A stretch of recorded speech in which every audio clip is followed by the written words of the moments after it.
an end. Everything that the Nazis had built in Germany had been destroyed. The past had been obliterated, physically and mentally, by what had become known as total war.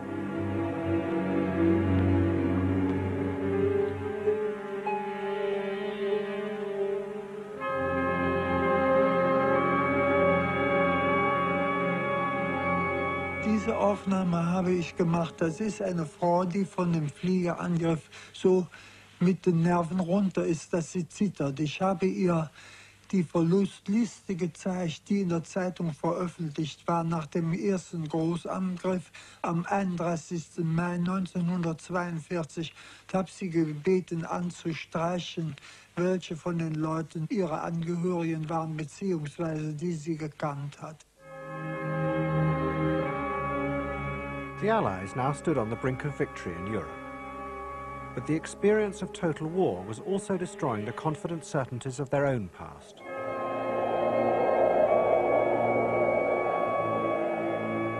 The Americans had come into the war determined to put an end to European barbarism. But they found that the beliefs and assumptions they had brought with them were fading. Europe was a much darker and stranger place than America.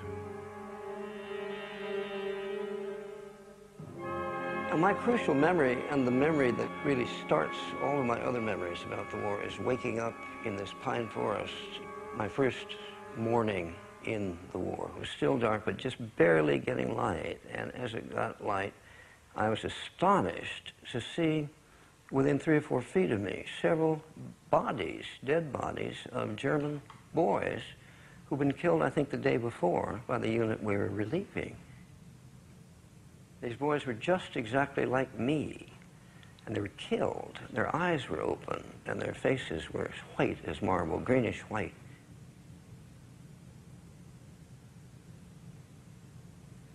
And at that moment, when I saw what I was involved in, actually for the first time, my training had never told me this, many of my adolescent illusions about reason and the governance of the world by reason and common sense and the idea of progress fell away all at once. And I realized in that one moment that I would never be again in that world of childhood innocence where the world is run by reason and where events contain a certain amount of justice. I knew that I was now deeply enmeshed in a world of injustice and unreason. Then I would have to figure out how to survive in that world or how to make sense of it later on. As the war drew to an end, the challenge for the Allies was to make sense of what it had all been for. The soldiers who had lived through the battles had no idea what all the terrible experiences meant. We live, wrote one, on the desperate edge of now. At the time of battle, combat, it's not coherent. You're always being surprised by the first shell that comes in, the machine gun, and it's fragments. It's accidental. Everything is accidental. I suppose that's what's the worst thing about combat, is that it's pure accident. It's pure accident that that bullet 3 inches away wasn't through your head. So if you want to make sense of it later on, it's you could only do it on some higher level. You can't do it from the level of the private, the foot soldier, the tank man. You can't make sense of it.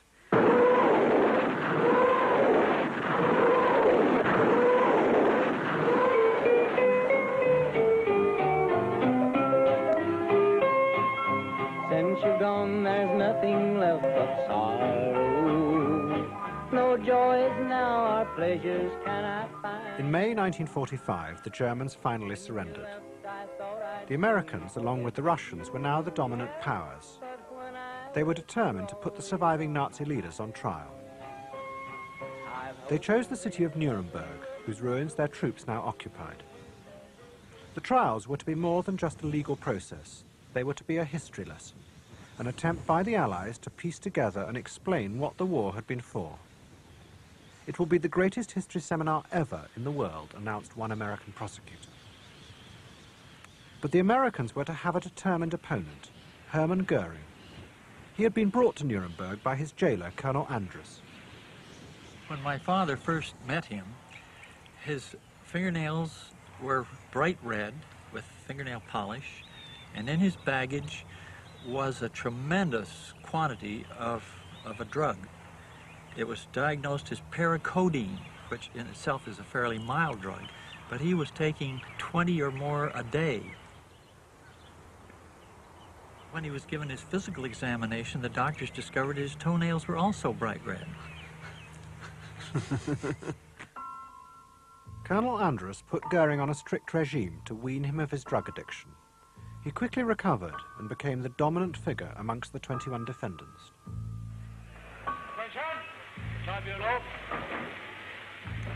The trial began on November the 20th, 1945. The prosecution's aim was to show that the Nazis in the dock had conspired to wage war and to commit crimes against humanity.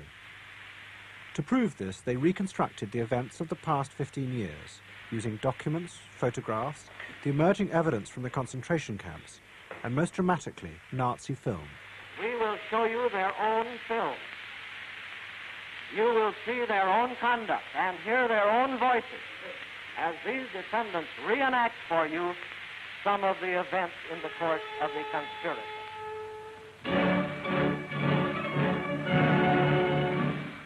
The Nazi plan was a film shown to the court.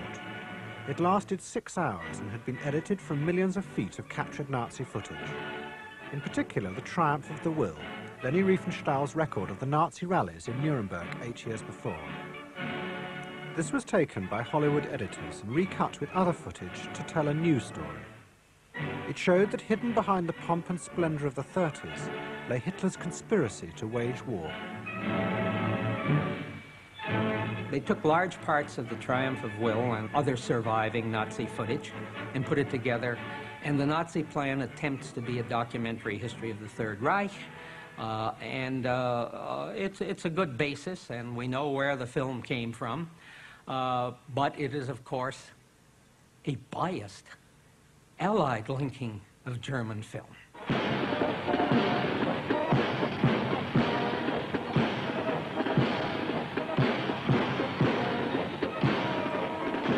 Shows the last just war, the war that had to be fought, that we were reluctant to fight, where the villains were clear and the heroes were clear. That's the memory. What began in the courtroom at Nuremberg was the construction of the grand public memory of the Second World War. Out of the chaotic fragments of 5 years of warfare, the Allies forged a simple, powerful story. But the memories and experiences that didn't fit the story were quietly discarded and forgotten. This official plot of the war, that it was a good war that proceeded from bad to good, or from defeat to success and victory, that's true. That's true. But it has almost nothing to do with the individual soldier's individual truth. They know better. They know sort of how much fun it was to direct artillery fire upon a hillside full of innocent German boys and to blow them all up. It was fun. It involved a great deal of technical expertise. There's a way of doing it well, and there's a way of doing it badly, and so on. And you don't see the lads you're killing, so it's not as bad as it might be. But still, what you're doing is destroying human beings for the sake of a new post-war world. I think the memory was built basically because the opponents were so evil that they make us look good. The trial took place in the midst of a city the Americans had declared 90% dead. Few Germans ever came to the courtroom, and the Allied staff who worked there knew nothing of the world outside under the ruins. In walking, you think you're alone, it's so quiet. All you've got to look at is rubble. You went through there and you felt alone, that nothing was there except stillness, stillness, and it was dead. And then suddenly you became aware of a head, or saw a movement, and it was a head coming out from that rubble. Just this head. It was alive and looking at you as you walked. And it gave you kind of a funny feeling that, oh, there are people there under the rubble. To those living underneath the rubble, the version of history the Allies were constructing inside the courtroom was terrifying. What millions had once believed glorious was now being revealed as murderous. Germans called it 0 hour.